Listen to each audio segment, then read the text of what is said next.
Good morning, good afternoon, and evening, baseball fans. Welcome back to the Barstool Baseball Power Ranking Panel Show. It is Monday. This is Carl, and I am joined by Clemmer, Castellani, and Hubs. And before we do anything, boys, just a quick round of applause for Hubs on the West Coast. Got up super early for us here. What is it? It's 6:30 a.m.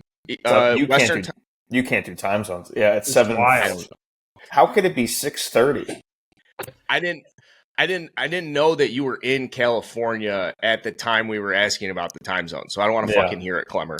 But it would be the same minute. So like it is 7:14 here. So it's I'm assuming it's 9:14 where you are. Yeah, it's 9:14 where I'm. Yeah. I just didn't know if you were in San Diego or in San Francisco. Oh no, I'm in San Diego. Yeah, we're doing wedding venue looking. So this has been quite the weekend. You're right, Carl. If it was in San Francisco, then it definitely would be 6:30 there. They add minutes. What does that matter? Isn't it based on how inland you are? Yeah, but the more inland you are, it's every minute. It's exactly right. the minutes are all the same. It's the hours that change. Just let him have his beliefs. Guys, the point of this is credit to Hubs for getting up early. He's looking at some personal stuff on the West Coast. So I appreciate the panel convening so early in the morning. And as we're in the green screen talking, Clemmer, I don't know if you knew this. The Yankees are only 6 games out, and they have 6 games left with the Blue Jays. Oh, they're right in it.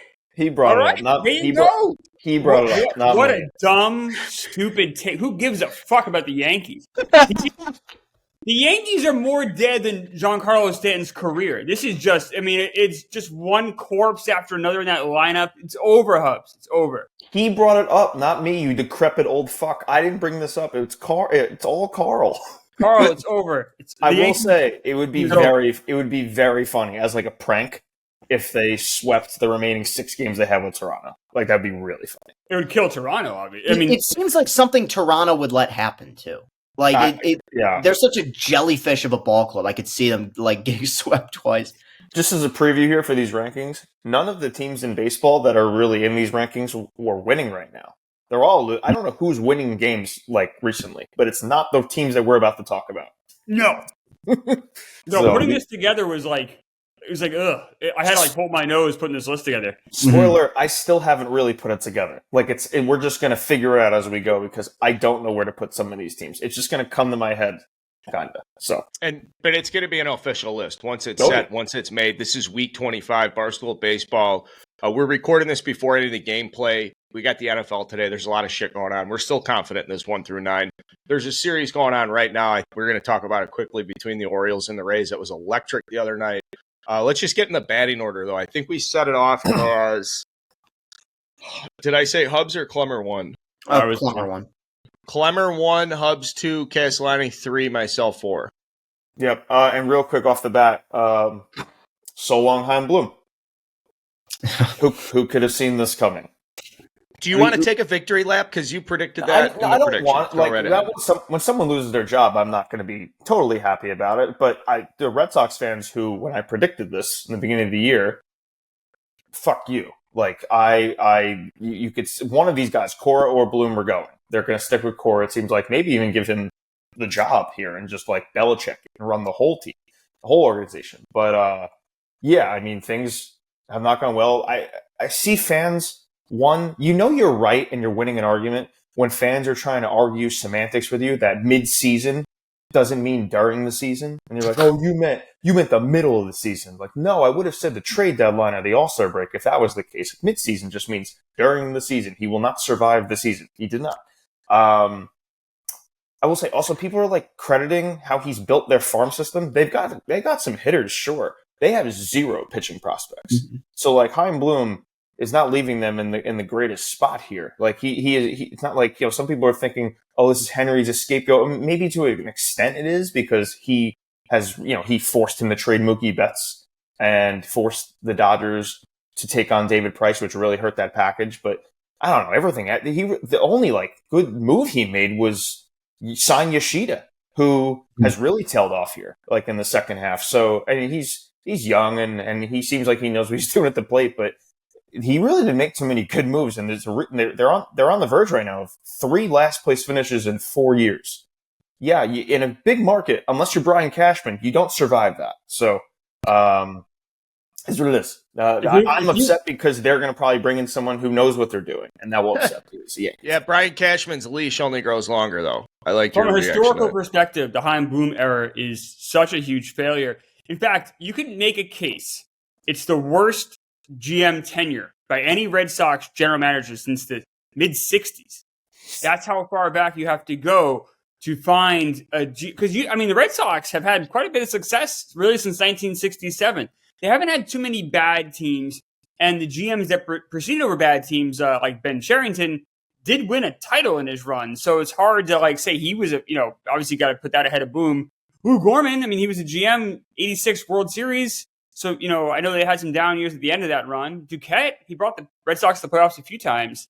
You have to go back pretty far to find someone as bad as Chaim Bloom has done, at least in Red Sox history. Yeah, and their new GM coming in will have a clear directive. The plan is simple. Go get a pitcher. And Yamamoto is going to be the guy. Like the free agent market for the most part is very thin. Yamamoto is going to, it's going to be a frenzy. The Yankees have plenty of guys out there, but he seems like the guy. Yamamoto. It's going to be an expense. No, there is starting pitching depth out there. If you're willing to give up your draft pick, if you're willing to kind of go that direction, sign someone who gets an offer already. Right. I don't know. But I'm saying they're in a good situation hitting wise. The way you look at it, they got young guys too coming up. This Rafaela guy has been awesome for them. But they need pitching badly. They're going to have to go into the market somewhere and get that new GM is going to need to address starting pitching immediately because it's not a good situation they have right now. I don't know why, but doesn't it feel like Blake Snell makes sense there?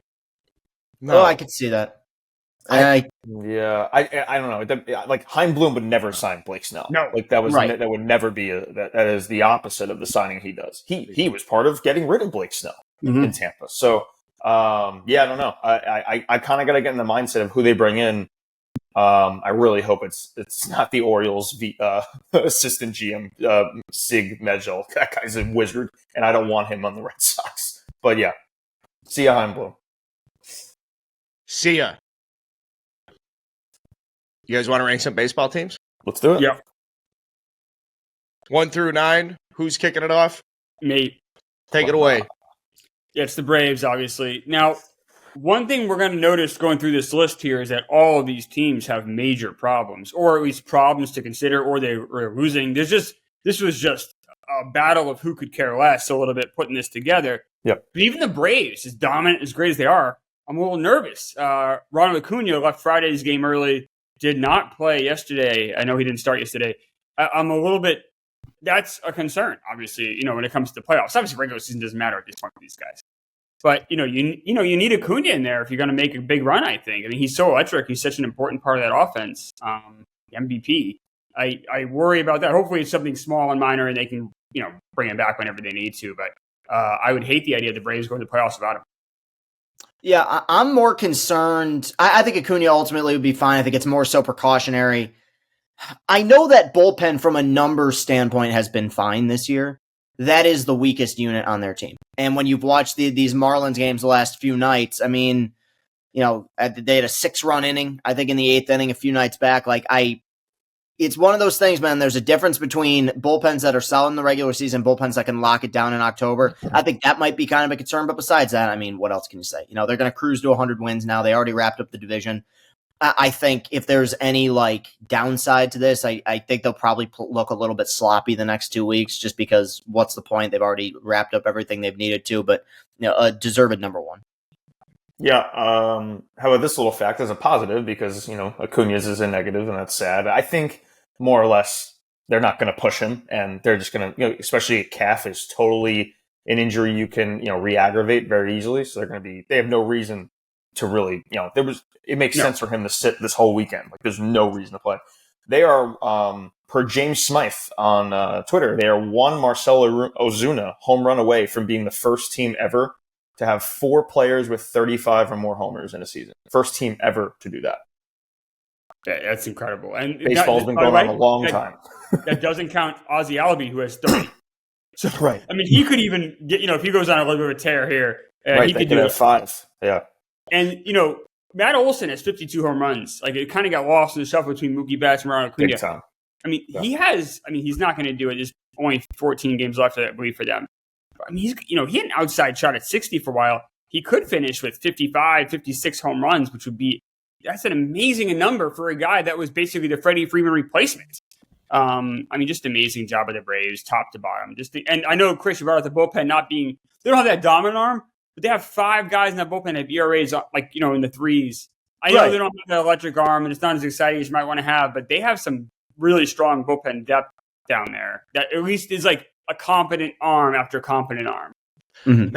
Matt Olson's going to finish with over 7 wins above replacement at first base, and he plays at average first base. First base is not a position where you rack up a ton of WAR.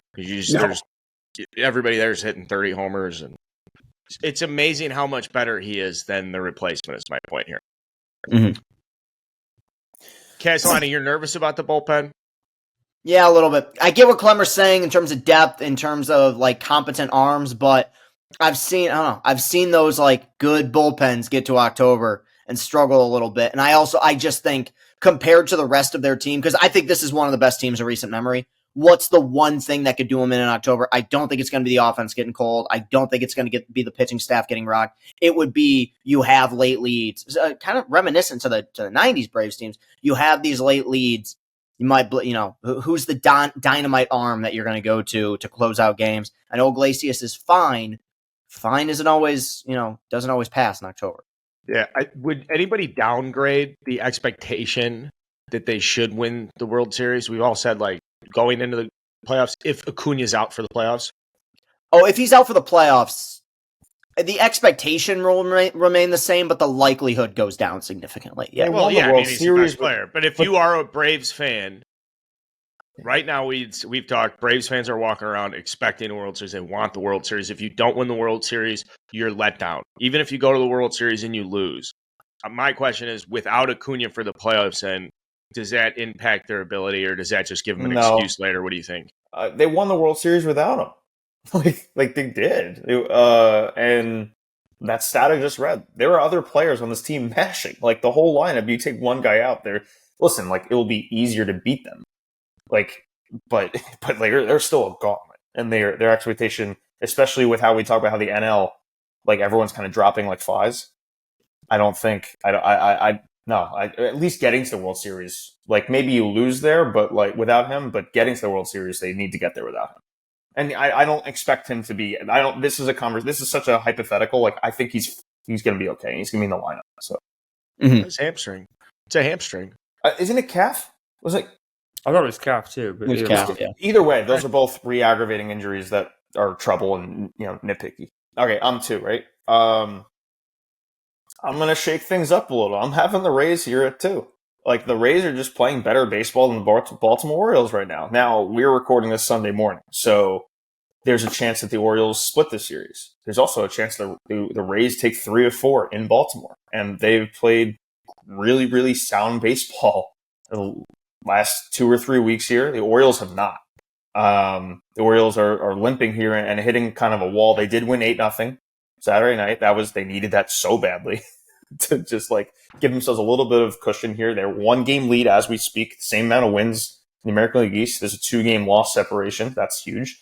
But the Rays, man, Zac Gallen, I can't speak more about, he's the ultimate, Rays guy. He was, an average veteran. Average is kind of selling him short. He's a good pitcher.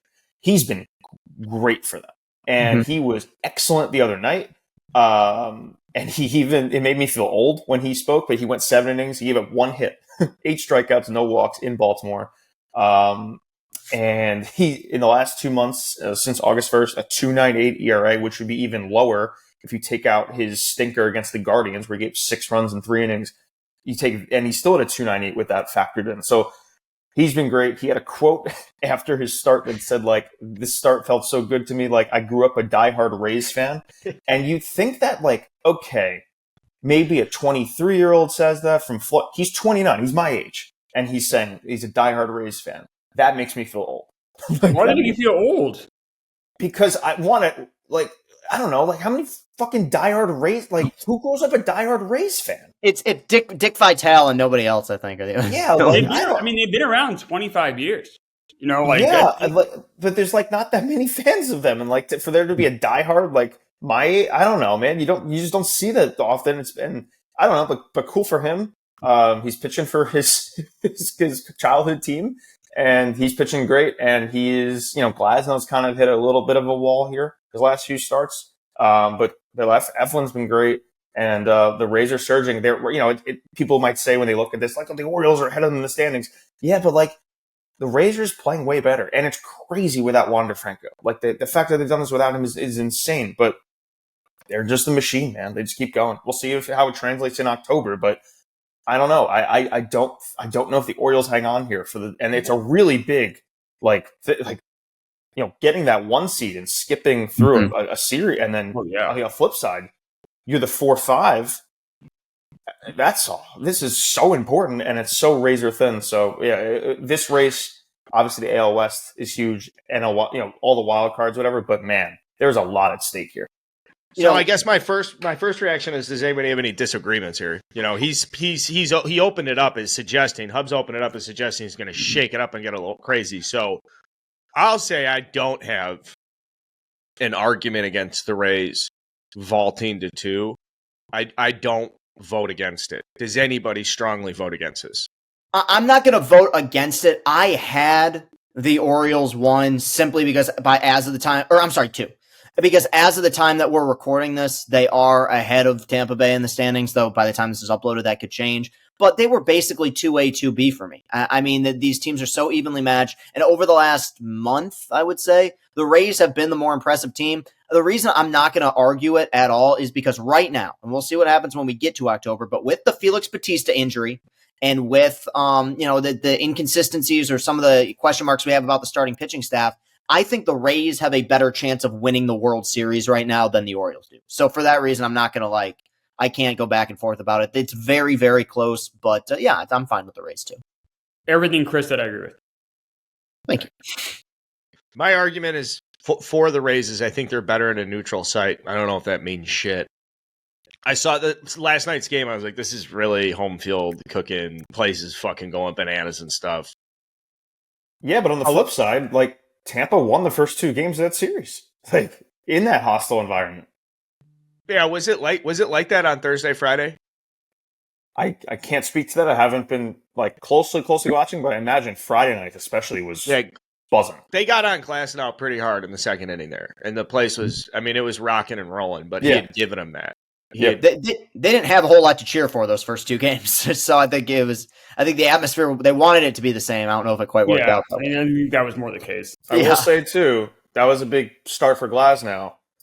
I'm not a believer in him in October in big games, so and that didn't help my call. I'm not there yet. So he's got to show me some more, and that did not help me get further along. So keep an eye on Glasnow in big starts. I don't think he's a big game pitcher. Would you start him game 1 or Eflin? I think you still start him game 1. He's still the best pitcher. He's your ace. Yeah, he's got ace stuff for sure. I feel great about Eflin as my 2, though. I don't know if I would have felt that way, a couple months ago. And then Savali's your 3. I don't start Taj Bradley. I do whatever I can to not pitch Taj Bradley in the playoffs. But they're so thin. Are they forced to? I bet they could do bullpen day. I bet. They have a guy named the guy pitching today, or people hear this yesterday. Zac Gallen. Yeah, Littell's been good. Yeah, I would much rather have him in my roster than Taj Bradley. You just can't put I wouldn't even have him on my postseason roster. Yeah, I don't think I would either. It's just a waste of a spot.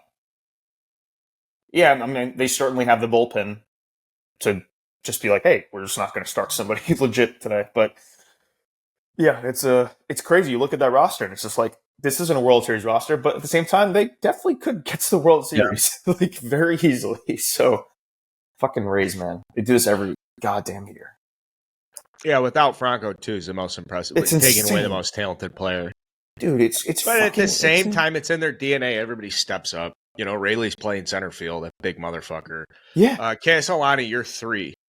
Yep. No surprise. I'll keep it simple. It's obviously the Baltimore Orioles. So close. I've been rooting so hard for them these last several months. They are going to the playoffs, which I know, if they don't win the division, there's a disappointment. The Baltimore Orioles are going to the playoffs. The magic number's 1 right now. That's a great story. They went through as brutal a rebuild as you can go through. They've come out the other end. That stuff can't be ignored. The one thing that could potentially change their placement on the rankings here going forward, We've had a million question marks about their pitching staff. I agree with all our criticism. This series against Tampa Bay proved once again they really fucked up by not getting an actual starting pitcher. Jack Flaherty, God bless the guy, he's a cardboard cutout. I mean, like he's a completely average starting pitcher and not somebody who moves the needle. Somebody that does move the needle.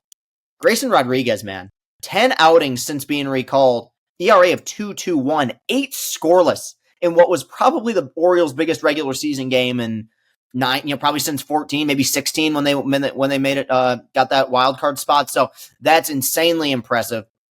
Right now, I mean, I think you got to go Bradish 1, but he's your game 2 starter. I mean, he's legitimately been fantastic over the last several months, but the Felix Bautista injury obviously still scares me. And ultimately, this is a very young team. And I know we go back and forth sometimes about, does pedigree matter? Does experience matter? I think in terms of understanding the grind that comes with a 162-game season, I'm more inclined to trust a team like the Rays that's been through pennant chases, that's been through divisional races, than a team filled with a lot of young players who may be more inclined to kind of run out of gas here down the stretch. But hey, as of the time of this recording, they're outright first place, could be 2 games up. And if that's the case, I'd be happy putting them number 2 on this list. But with the way they're trending, number 3, I think there's a pretty big gap, at least in terms of my viewpoint, between 3 and 4.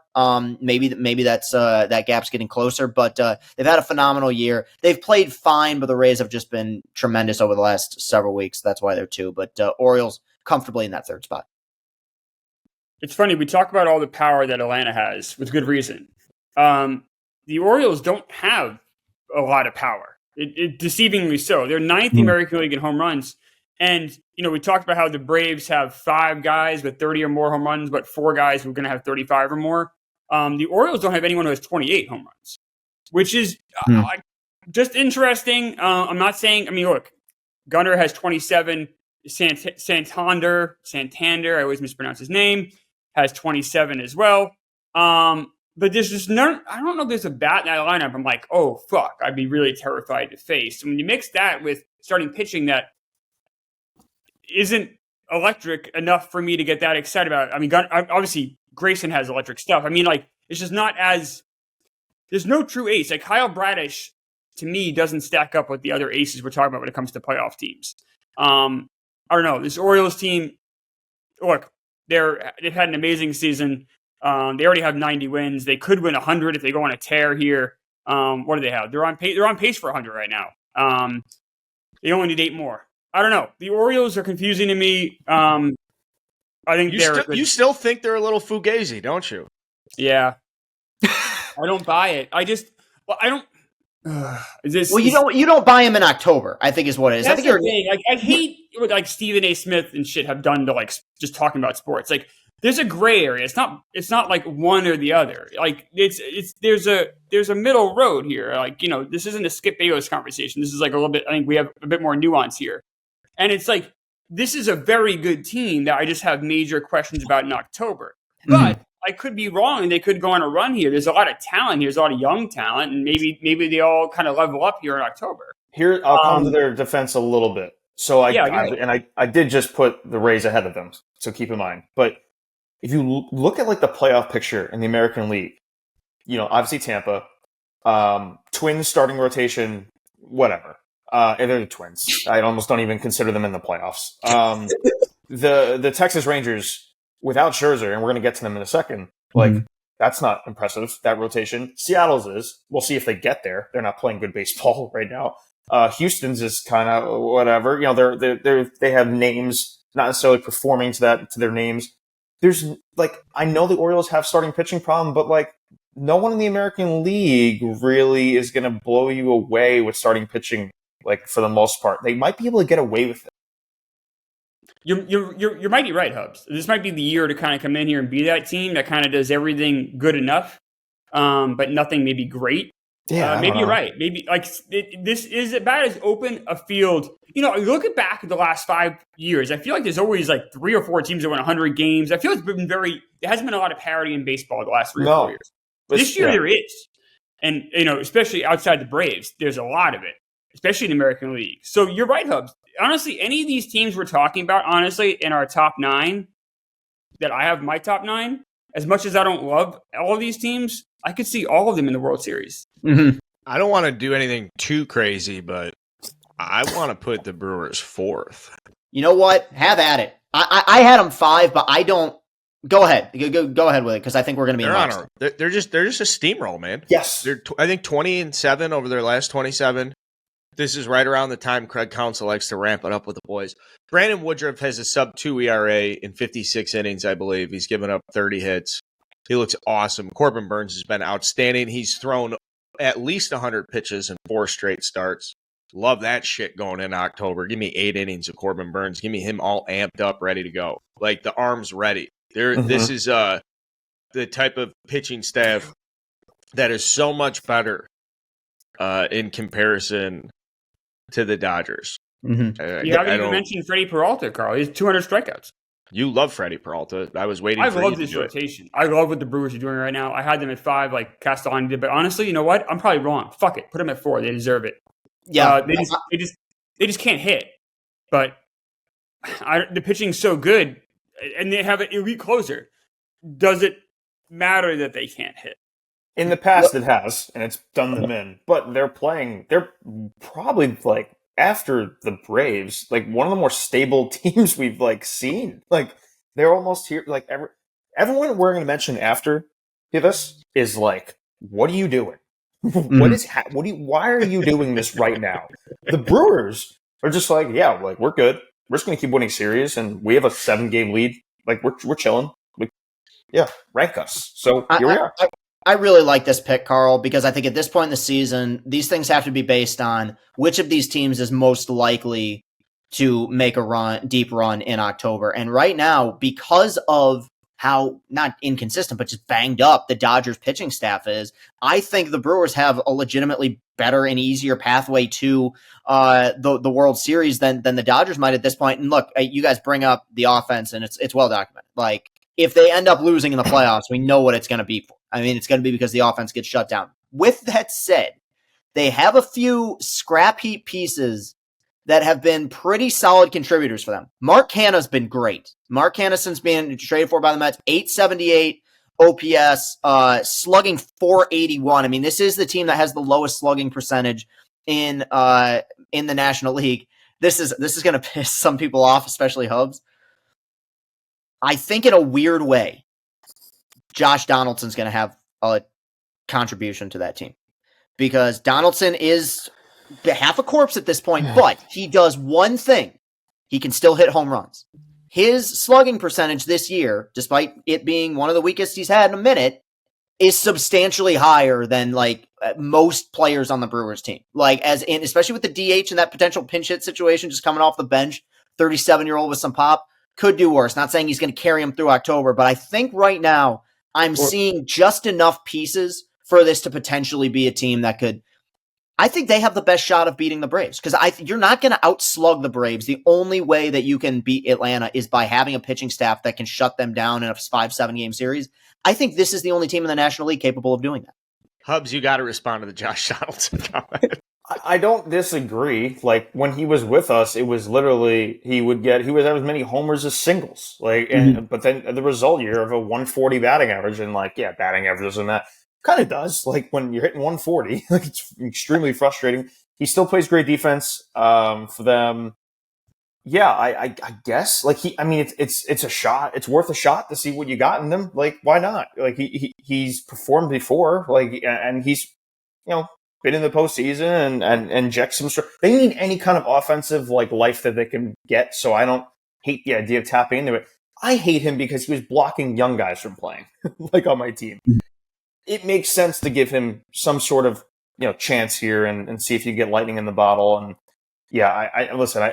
It is a little dangerous when you inject that kind of personality into a clubhouse because I'm pretty sure he rubs everyone the wrong way everywhere he goes. And you throw him into the mix of a postseason team and a team that's going to win the Central and all that. A little dangerous, but maybe he just because he's trying to get maybe one more mini contract out of his life. He tries to have a nut September, October. Sure. But overall though, I agree with pretty much everything that's been said. I had them at 5. I have no problem with them at 4. Mm-hmm. They've really best pulled ERA away in the in the National League too. Go ahead. Sorry. I was going to say best ERA in the National League, the Brewers. Yeah. The question is and you said, Chris, they match up pitching wise the best to anyone, the Braves. Does that matter? Is there anyone that can actually shut them? Sure, on paper, yeah, this is does that even matter though? Can the Braves just overcome anything? But if you can keep them to 3 or 4, keeps you in a game. Can you do that though? Is that possible? Yes. You can. There's only one.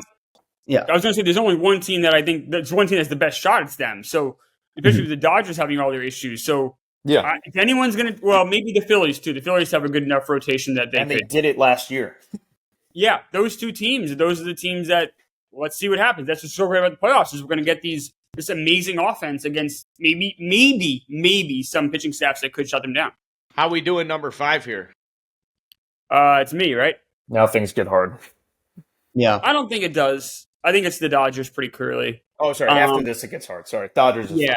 The Dodgers at 5. I think it's a. I mean, they did on Saturday. They clinched the division. Obviously, they'll have the number 2 seed there in the National League, so they won't have to play that first round, which is nice. I mean, their offense is still incredible. I mean, it's nothing really new to add, I don't think. I mean, the pitching staff is starting to level out a little bit. I think it's a little better situation than it was maybe the last couple times we talked, I guess. I'm with you here. I would like to say this for you. I don't think anything's really changed about them. The Brewers get to go up because the Brewers have played a little bit hot, but the questions are still the same. It's still a very, potent lineup behind Freddie and Mookie. 10 of 11 division championships. But yeah, there's tons of questions about him going to the playoffs. We don't feel nearly as confident as we did a couple months ago when it looked like some young arms were getting better and some guys would be back and we could be optimistic about the pitching staff. Now we're about as down as we can be about the Dodgers pitching staff, but it's still a great lineup, 90 fucking wins. How'd I do, Clemmer? Good. I just look at that pitching staff and it's just like Kershaw, Miller. Are we having Lance Lynn start game 3? I think so. They got that Ryan Peepoy guy who maybe he's good. I don't know. I just look at that team and I'm just like, it kind of makes me sad. The Dodgers have a lot of opportunities, obviously, in the last decade of postseasons, but it just kind of bums me out. I feel like they put together the right team, and by between Urias is being a horrible human being. And then Walker Buehler and Dustin May getting hurt. I feel like they were a victim of bad luck. Maybe, hey, bad luck comes for all of us eventually, and maybe it's finally came to the Dodgers after a decade of mostly good luck. But I still feel kind of bummed out for their fans and for the team. Yeah, also Trevor Bauer is supposed to be on this team. You want to add to more bad luck? It's just they can't get these guys to stick. They're just going to give Ohtani $1 billion and be like, don't do anything bad. Yeah. Was he flying commercial on the way home, by the way? Was that Ohtani walking through the Tacoma airport? No, that's an old video, I think. Oh, okay. Why not? I was going to say, I would like that move a lot. I'd appreciate it. He hasn't signed that big contract yet, Carl. He's a man of the people. No arguments here on Dodgers. I think if they lose in the first round in the DS, though, I don't think anybody of us would be particularly surprised. But if they got hot and they rode that offense to the World Series, I wouldn't be surprised either. This is really just speaking to it's so not mediocre. It's so parity, not mediocrity. There's so much parity after the Braves. Mm-hmm. I don't know. If they beat the Braves and go to the World Series, I'd be pretty surprised. I honestly, I think I had them 4th as far as, and maybe we should have had the Phillies higher. But as far as postseason chances, I have more confidence in the Phillies, even though they have to play that extra round, than I do the Dodgers.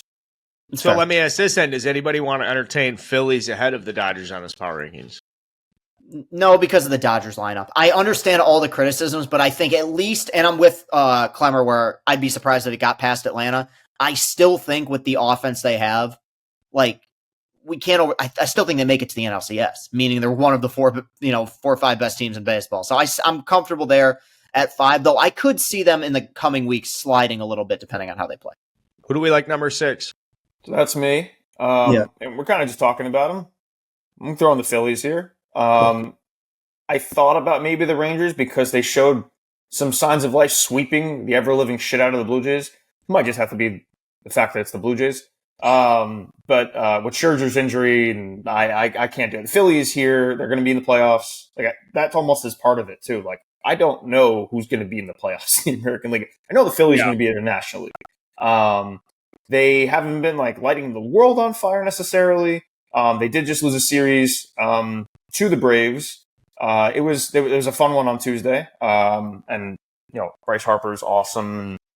I do wonder watching that game if it's possible to beat the Braves in extra innings when you just give them a runner on second. Like, is that the surest thing in the world? Are the Braves just not going to run it from second base with nobody out? But anyways, Phillies, they've taken first two here in St. Louis. They are 81 and 67.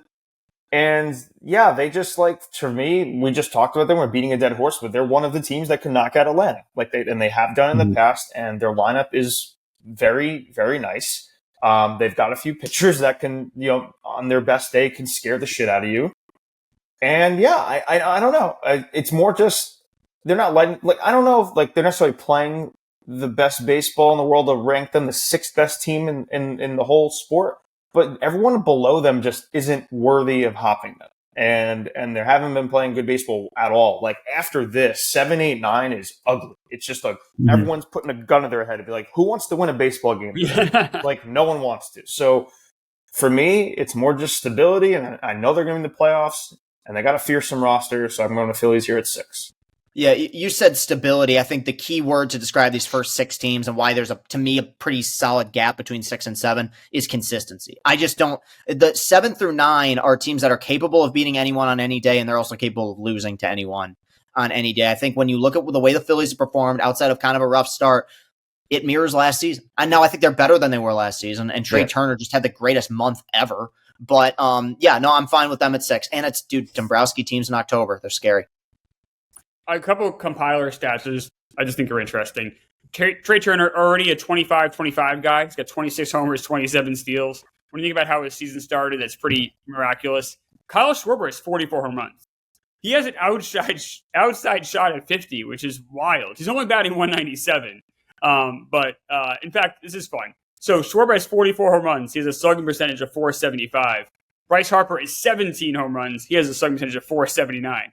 Now, Bryce Harper's missed some time top of the season with that injury, but it just goes to show you how, it's Schwarber, as we all know, is home run or nothing. Mm-hmm. Does have 101 runs because he was a leadoff hitter for a good amount of time there for the Phillies. So, interesting just stuff for that Phillies team. I think they are the 6th best team for all the reasons you guys mentioned. They're going to be in the playoffs. They are consistent. And I think they are top to bottom a very solid and dangerous roster. Kyle Schwarber is consistently at the top of isolated power, which is one of my favorite statistics because it takes out singles and gives you a true metric of what percentage is an extra base hit. I love talking about extra base hits, and Schwarber's always at the top of that list. But interesting enough, his wins above replacement because of his contact rate so fucking low. He is still ultimately with 44 home runs, a relatively replacement level player. He is everything that Joey Gallo is kind of supposed to be, but Joey Gallo isn't. And people like to think, oh, good, once he left the Yankees, great. He sucks. Joey Gallo stinks at baseball. But Schwarber strikes out a ton. He's going to lead the league again, back-to-back years in strikeouts. Mm-hmm. And he has 90 home runs in the last 2 years. He is literally – and his OBP is what is it? It's 344 this year. That's great. For a guy who's hitting 197 to get to 344, he walks a ton. He strikes out a ton. He hits a fuck ton of home runs. He is what Joey Gallo should be. I guess Gallo plays defense, so that does help Gallo, and that helps his WAR. But he is the three true outcome guy. That he is the epitome of it. And Joey Gallo doesn't do that anymore. But Schwarber's something else. I got to jump in here. The reason Schwarber's WAR is so low isn't because of his contact. It's because they are not playing him properly. Right. He should not be in the outfield. He's not an outfield. He's DH. His defensive WAR this year is net minus 2.9, which is hard to fathom. That's like Babe Ruth in 1935 with the Boston Braves stuff. We're talking real, Barry Bonds at the very end, really shitty, old man can't move stuff.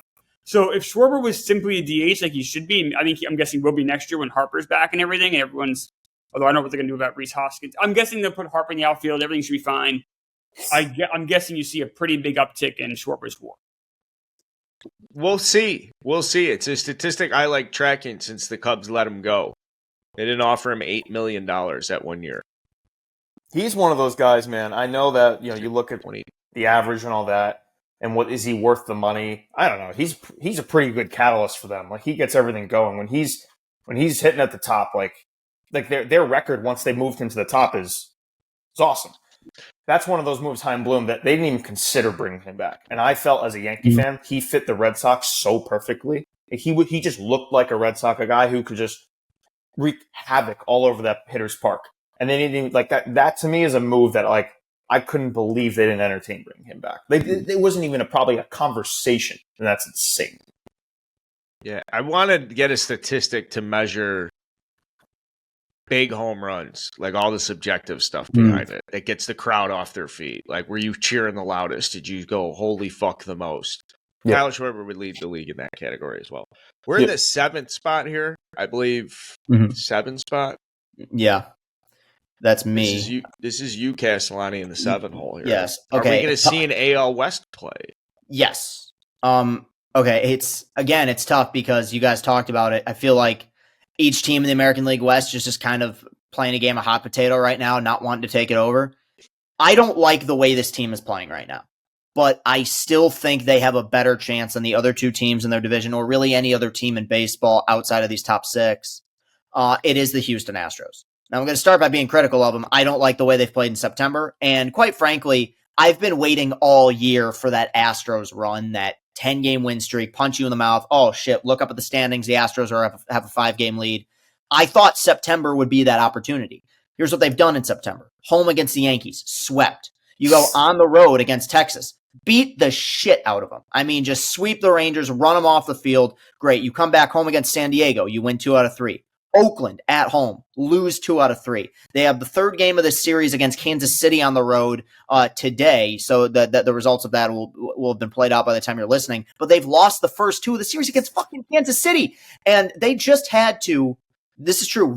They are repainting the wall underneath the batter's eye in center field because hitters have been blaming the batter's eye for why they haven't been performing at home. It's a weird vibe that this Astros team is giving off right now. It is the worst since this run began. And you could say 15, but really the 17 team that won it all. This is the weakest Astros team. They've been remarkably inconsistent.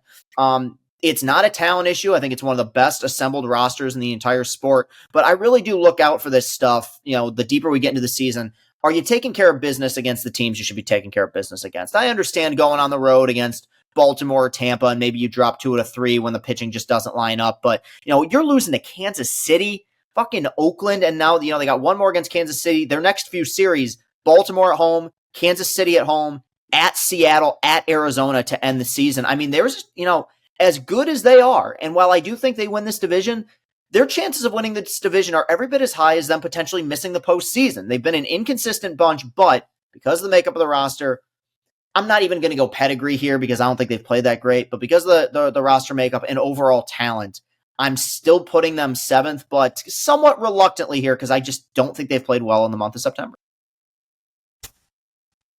Yeah, I have no problem with the Astros here, but I agree that they're very inconsistent, very hard to watch at times. Barely on pace for 90 wins. There's a good chance they don't even get there. And I think Dusty Baker, his job might be on the line after this season. Let's say they make the playoffs, losing the first round, that wild card round. Is Dusty Baker back next year? They wouldn't let him go, but he could retire. I mean, they let anybody go there. Right. Jim Crane fires out. Yeah, Jim Crane they forced him out, Chris. Like, they're not going to tell him get the fuck out of here. Oh, he retired. Semantics. If they fire or tell him to leave, get out of town, and then Boone stays, that would be so funny.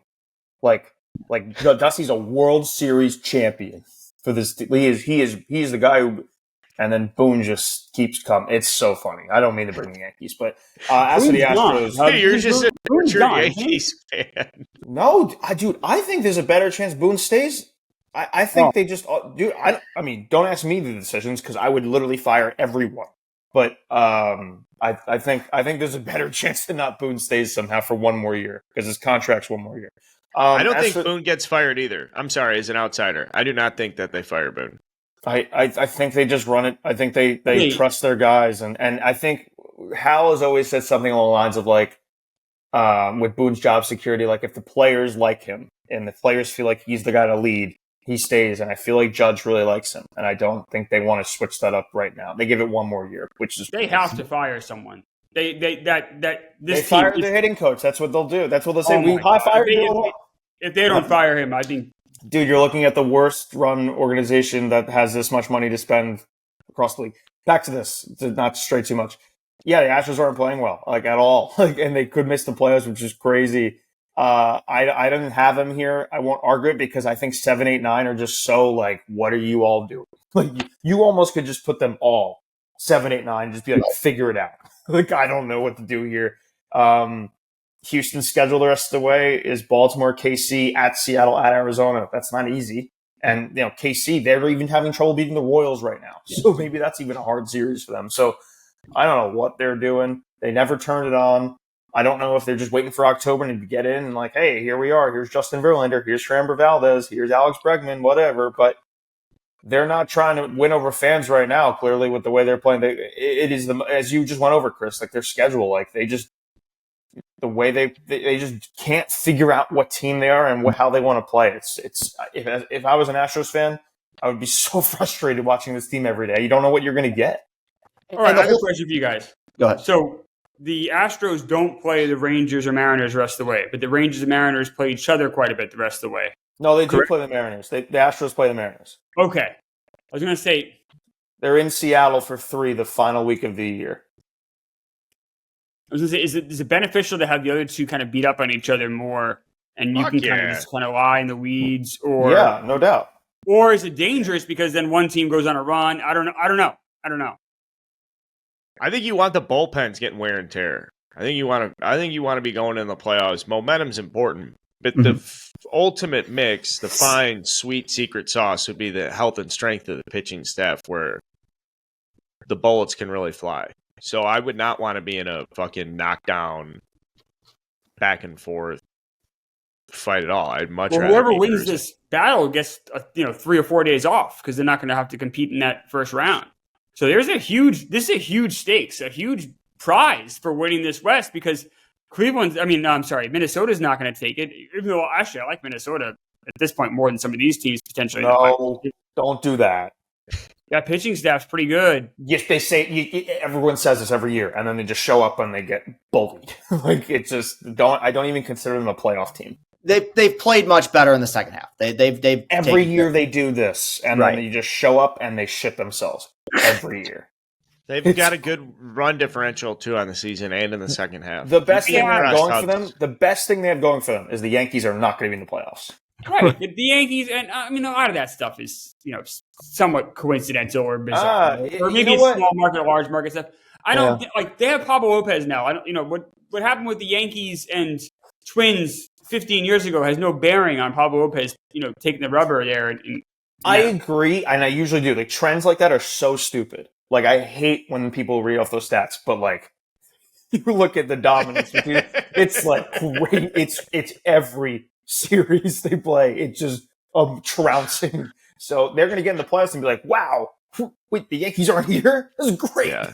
I will say a little historical relevance here. The 86 Mets, Red Sox, when the ball went through Buckner's legs, they then got swept the 88 LCS in 4 games, got swept in the 1990 ALCS in 4 games, got swept in the 95 LDS against the Indians in 3 games, and then they came back and they became a better team. Like sometimes you just go through these stretches. It's been 20 years. A long stretch, Clever. Well, that was a long stretch for the Red Sox. That was over a decade. And think about all those games. Like this is 2 decades. Yeah, but like Bill Buckner had nothing to do with them getting swept, is Clever's point, right? So here we are 9 years later, but people walking around are going, well, there's the Red Sox. They get they get to October and old fucking their buttholes get all tight. Like that's not the case though. It's just it's good baseball. It's a hard sport. There's a reason though we're not even thinking of ranking the Twins in the top 9. Well, I don't have them in there, but they're awfully close. But like we haven't thought about them. We haven't thought about them for months in these rankings. Correct. Maybe now there's consideration because these teams just aren't playing good baseball. Right. That's fair. But to this point, the last 3 months, we haven't said the Twins. Dallas Keuchel makes a start this week for the Twins. Right. I don't know if people realize. But in fairness to the Twins, they're not going to need Dallas Keuchel in the playoffs. He's just to get them through the regular season. And I'm not excusing, remember too, the Guardians had this wrapped up. So like they've won the division. So they can throw out Dallas Keuchel just to kind of just throw him out there a couple more times. Who gives a fuck? But they're not going to need him. That front three of that Twins team is pretty good. Don't sleep on that. He has a sneaky, by the way, Keuchel. I couldn't believe he started this week. It was the first. I haven't watched Twins baseball in a while. Like he just was pitching. I couldn't believe my eyes. And his ERA at home was it's like a 1-something ERA at home. On the road, it's like 54.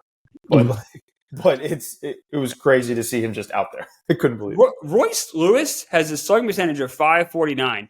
All the guy does is hit grand slams, and he's exactly what that lineup needs. With Correa kind of having this very mediocre, below average season, honestly, for anybody.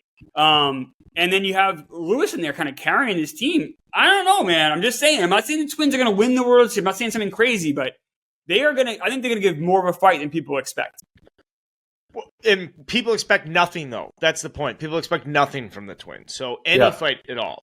So just showing any signs of life. Win one game. Winning a playoff game, right? Would be one game. significant. They will win. Significant. They will win a playoff game this year. Bold. Okay. It's not like a reach. Who are they? Christopher, you don't believe that. I do. No, I absolutely do. And here's why. You have very good starting pitching that gives you a chance to win every game. So Pablo Lopez, Sonny Gray, Joe Ryan, those guys are going to keep you in games. You can win one of those games. Now, who are they going to play? That's a good question. How does that work? So they're going to end up probably playing whoever the last wild card. They play the 6th. This is such a. They have to redo how they do this. This is not how it should go. So right now it'd be the Mariners. They would play the Mariners. But it could be the Rangers tomorrow. Or anybody tomorrow. Blue Jays in 3 days. It could be anybody. They're the 3 seed in the American League. They're playing in the first weekend in Minnesota. All those games too. Yes, that's the playoff. We went through playoff again, and I'm sorry. We're talking about the Twins. They are not ranked right now in the rankings, and we're saying that they will not be in these rankings. Correct. Could be. I said that. You guys kind of were like, maybe. I have it at 10. Oh. I have them just outside the top 9. I have 8 here. I like the Rangers. I'll be quick so we can get back to this. I'm putting the Rangers 8. Yep. They haven't done. The Mariners aren't jumping over them. The Twins aren't jumping over them. The Astros have I think 25% higher chance to go to the playoffs. Gross. If you want to use the math, they're 94% to go to the playoffs. The Twins are something or the Rangers are 74 at this point. Mm-hmm. People really like that. The computers like the Astros slightly more than the Rangers. I don't know if that's important or not. I don't even know how the computers can make that assessment. But Rangers had a nice winning streak, but then they get the Scherzer news. They had but they had some resiliency. I like that they had the winning streak after they looked like poop. They have by far shown the most. They've shown the most recently of any of these teams. They swept the Blue Jays. That is a series against 2 teams fighting tooth and nail for a wild card spot, and they swept the Blue Jays in Toronto. Right? Was that it? In Toronto. Yeah, 4 games. It's the most Toronto Blue Jays series of all time. Here's all this. Hey, here's your chance. You're fighting against a wild card team. Here you go. Doors blown off. Blue Jays just don't. But yeah, I have no problem with Texas here. They've shown some listen, you look at their prospects moving forward without Scherzer, the starting rotation is not good. They're going to need Jordan Montgomery to shove in October. That is a little scary. They need Nathan Eovaldi to start pitching it into games. He still hasn't gotten 11 outs since he's been back. He couldn't throw strikes the other day. It was very. Their offense can win you games though, and listen, their bullpen is still a problem. They have so many problems, but they're deservingly 8 here. I have no problem with that. 7 of their final 13 games are against the Mariners. So I mean, we're going to get either we get some separation here, or these 2 teams are just going to be neck and neck until the last game of the season. So we're going to Seattle 9 here, right? It's yes. I had Seattle 9. Yeah. So Chris, you said 7. I'm sorry, 7 of the last 13 games are against the Mariners are against the Rangers, and then 3 are against the Astros. So 10 of their final games are against the teams they're in direct. That is wild. Well, no, okay, let me. 7 of the Rangers' last 13 games are against the Mariners. The Mariners play the Astros, so the Rangers do not. No, Seattle goes at Texas, home to Houston, home to Texas to end their season. Oh, okay, Seattle. My apologies. Okay, I was looking at the Ranger schedule. Yeah, and the final Texas series is a 4-gamer. So Mariners kind of have everything by the balls here. Is that good or bad? Would you Mariners want control their situation or not? Yeah, I think you do. Yeah, I think you do, right? You trust your starting pitching, hey, go win us these games and get us into the playoffs, and let's see what happens. But and right before this, that gauntlet is Oakland. So you're going to really need to take advantage of that Oakland series. They need to sweep Oakland, and then they're going to feel really good about themselves, and then you're going to the AL West, man. That final 10 games is nuts. By the way, the A's over under already cashed, which was nice. Wow. 60.5 wins. We were worried for a little bit. They weren't going to win 30 games. So nice. Yeah, congratulations, A's. You cannot lose 117 games this year. You want to shit on their ownership before we wrap up here, Clem, or anything you want to get off your chest? Evil thieves. Have fun next year playing in the tomb that is Oakland Coliseum. Those, what the Oakland fans should do? They should be like, fuck you, we're not going to go. They should all go on strike and not go to these games. I don't know where the A's are going to play. That stadium's not going to be ready until 2027. You start to hear. I heard rumors that they're going to play in the Giants Stadium. No. If there's a long delay in construction, if they feel like AAA stadium in Vegas isn't suitable, they might have to play there. Oakland Coliseum's fuck you, because their lease is over after next year. I feel like they're going to end up playing in the AAA. They're just going to make the AAA. Yeah, that sounds more like it. Yeah. Was that Pac Bell, Oracle, whatever they call it? That'd be sick to catch a couple of A's games out there, 3,000. That's a great stadium. I love that stadium. It's I got to get out there. It might be my number one stadium. It gets really cold really quickly, I'll say it. Has anyone here been to the Coliseum? No. I have. There's barbed wire when you walk in. I went back in 2000. I went in 2005, and we were walking down this path. It's in such a. Not only is it a shithole, it's in such an unbelievably shitty, just neighborhood or whatever the fuck it is. And they have chain link fence, and the chain link fence is spiked and has I don't know if it's barbed wire like a prison or whatever, but it was the type of chain link fence constructed in a way to prevent people from scaling it. Yeah, it was weird enough and lonely enough, even when the Warriors were still there. Now the Warriors are gone. I can't imagine how barren that situation looks. So power rankings, you guys want me to go through it real quick? We got the Braves 1, Rays 2, Orioles 3, Brewers 4, Dodgers 5, Phillies 6, Astros 7, Rangers 8, Mariners 9. Clean AL West to close things out. And it sounds like we have the Minnesota Twins just outside dance looking at. And Toronto. I had Toronto 10, yeah. I had Twins 10, Toronto 11. But I like the way Arizona's playing too. Arizona's got themselves off the mat here. They're in that next team out or next group out. But yeah, I like our top 9. Let me tell you what, real quick.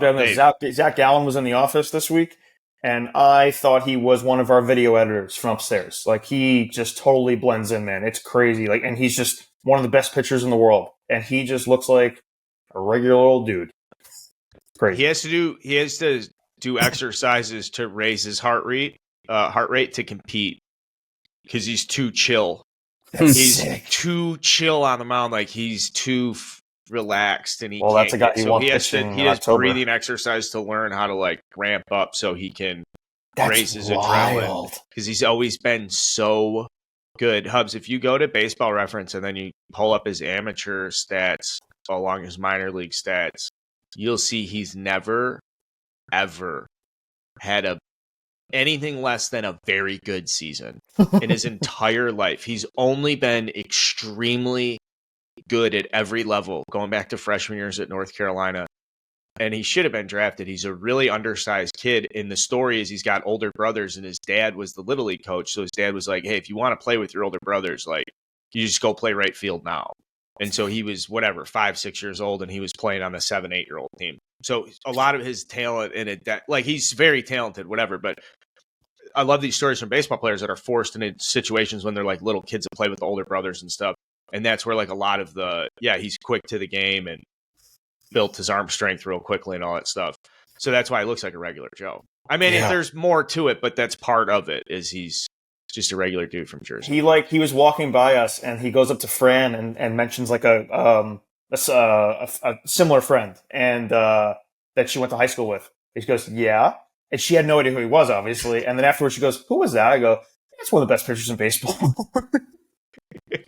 He was great. We had him on Pick Central. He was awesome, super down to earth. It's funny, we had him and Justin Steele on, two of the best pitchers in all of baseball, and both guys could not be more relatable, more down to earth, not at all like no diva, the opposite of diva. Just like very, just good guys you'd want to hang out with. So it's cool that I don't know. I feel like for a while baseball has had kind of an identity crisis where we maybe don't have or they don't market how likable some of these guys are, and hopefully some of that can change with Steele and Gallen having more and more success. I'd love to see a challenge. You just drop those two in the city and see how many people recognize one or the other. Steele and Gallen. I don't think anyone. Gallen he doesn't even get recognized in Arizona. It's crazy. He's like it's very chill there. He's like, that's the fucking life, man. He gets paid so much money. He's great at his job, and he doesn't get bothered. Like he's the best of every world. Good for him. This is the Barstool Baseball Power Ranking Show. We'll be back on Wednesday. Please subscribe wherever you guys find this channel, preferably YouTube. That'd be great. Or Spotify. Honestly, it doesn't fucking matter. Just smash the subscribe button. We'll be back on Wednesday. Until next time, we'll see you later.